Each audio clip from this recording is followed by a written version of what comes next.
Okay, let's talk a little bit about turbulence. There are various kinds of turbulence, and to be honest, the best reporting system you got is your air getting reports from other aircraft that are in the sky.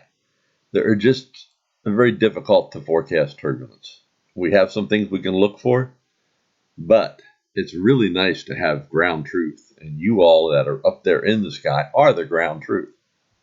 Sometimes satellite will show you some things, and you can see the different levels of turbulence here and how they might be recorded on a map. So now that I've made my pitch for getting your all's input into turbulence, there are things called low-level turbulence, mechanical turbulence. So if you're flying along in the lower levels of the atmosphere, we'll say below 3,000 feet, friction causes the low layer of the air to slow down. And as above it, you have less friction, the wind actually could be more, assuming the wind would have been all the same throughout this whole layer.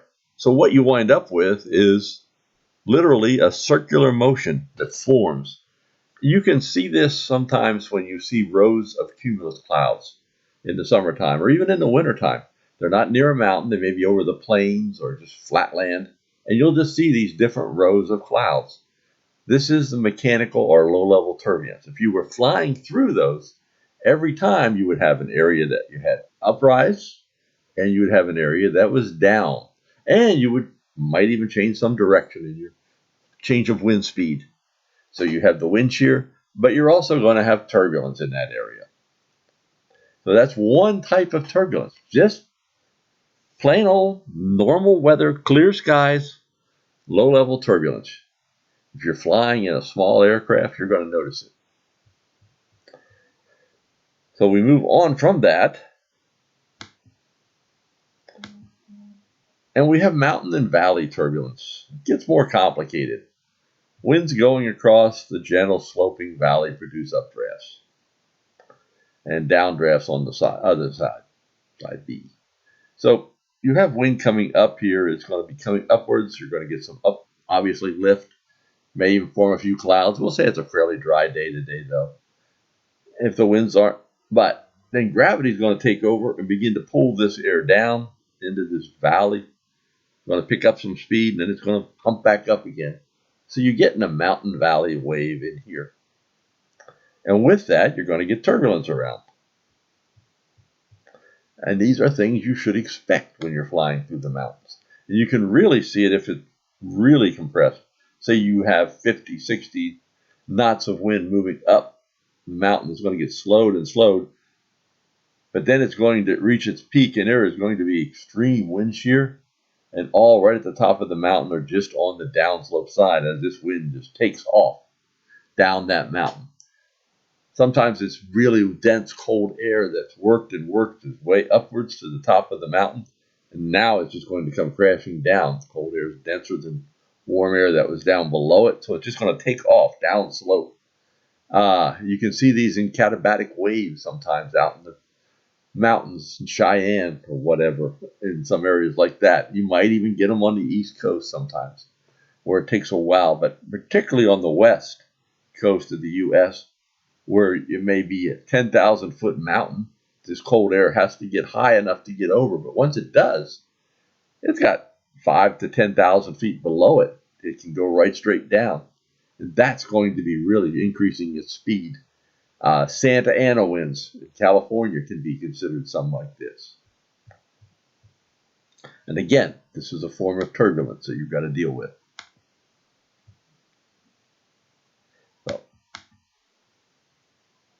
thermal turbulence. Sometimes I can remember flying into Florida, into Orlando, and I would see this deck of Q out ahead of me, cumulus clouds. And I can tell you, as soon as I hit those cumulus clouds, I was going to start moving. And the aircraft I was in is going to start bouncing some. And many times you can see this as you're coming down into the boundary layer where convection is active. If you want to get rid of it, just fly above the boundary layer. It may be at the very top of the level of the cumulus clouds. Just right there might be where you're looking. Or Many times, haze may actually contribute and get mixed up to the top of this layer, so that if you get above that haze layer, you're probably going to be in smoother air. So it just is something to think about with convection that forms thermal-wise. And it really is prevalent in Florida and in the tropics. Of course, anytime around a thunderstorm, there's all kinds of turbulence. You get it at the outflow or anvil area. There's tremendous turbulence up there. Obviously, a lot of wind going up ahead of this gust front, wind coming down behind it. All kind of air moving in different directions, and that's turbulence. Another way of looking at turbulence is it just can be caused by aircraft, wake turbulence. And as we talked about near around thunderstorms, there's all kinds. Some of it gets very, very severe, obviously, with that kind of thunderstorm. Roll clouds. I don't think I'd want to be flying through that one that day. Clear air turbulence. Clear air turbulence almost always forms generally around jet streams. So if you have a very strong jet stream, maybe 100, 150 knot jet, think about that. It's going to have a lot of wind shear around the edges of it. That wind shear is generating turbulence. And that jet stream may be moving around the base of a trough or over a ridge. And that turn it's making is causing tremendous wind shear because all that mass of particles has got to slow down to make that turn. So that causes, again, turbulence. So it can really generate tremendous turbulence at certain levels with a jet stream. And here you can see a core of a jet, probably a cold front down here coming down, because you can see the temperature is dropping as it's being pushed downward closer to the ground. And it's right at the tropopause. Almost all jets form the strongest are right by the tropopause, just under it. So that is where your biggest turbulence is going to be, right in this area with it, right along these, just right at the tropopause and just below it along the boundaries that are forming A to B. Some of it, in the wintertime, you can get these tropopause really dropping down. I have seen them as low as 15,000 feet, and the jet being at about that level. So you think about that if you were in an aircraft and flying a jet plane up there. Maybe you didn't have a long-haul flight. You were running at about 15,000 feet. You'd be right in the middle of this jet. It would help you to get somewhere real fast, but at the same token, you're really going to be bouncing around, and that might not be much fun to your passengers.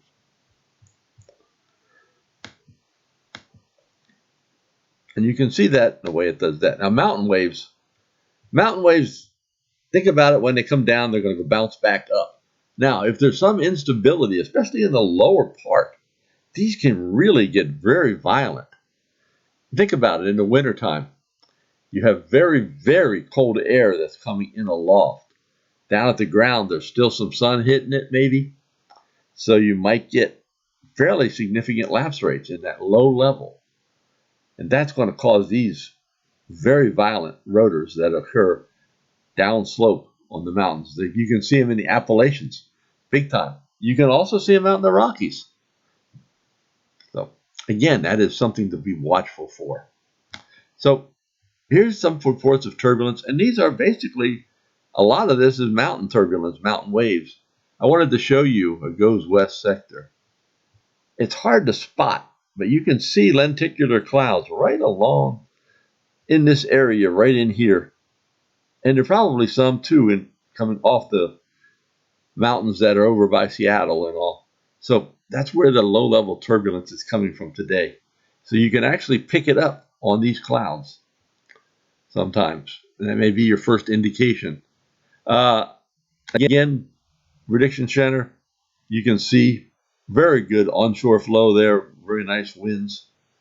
When this cold front bounds up against the mountains like this, we were talking about needing to get the cold air so high that it gets over top of this mountain. Notice how it's become stationary here. The cold air is not thick enough to get over top of that mountain at this moment in time. So it has stopped moving to the west because of that. Sometimes, however, it gets so thick it does barrel to the west. And sometimes you get over here and you'll get Santa Ana winds where the cold air. You can see the east wind fetch starting to pick up here. And that will push it across the mountains as well. So all things you're going to have to watch. And you can see some of these quickly just looking at a surface map or a satellite picture. And be aware of your surroundings. Look at your clouds. And look at your other pilots up in the sky that are giving you reports, because that is the ground truth. Finally, just looking at, like I say there, but we also have something. The Aviation Weather Center produces a graphical turbulence. It's just a plot generated from computers. And this is just a medium type aircraft. And you can see there's a jet out here, we know. Along the edge of that cold front, a lot of turbulence there. More out in the west, even some severe turbulence. And we can pick out what is clear air turbulence. It will try to define it for you. And you can move forward in time with that. Or you can look at mountain turbulence, mountain waves. And you can see most of that is right along the mountains in the west. So, hope you got something out of this. Please don't hesitate to ask with any questions you might have.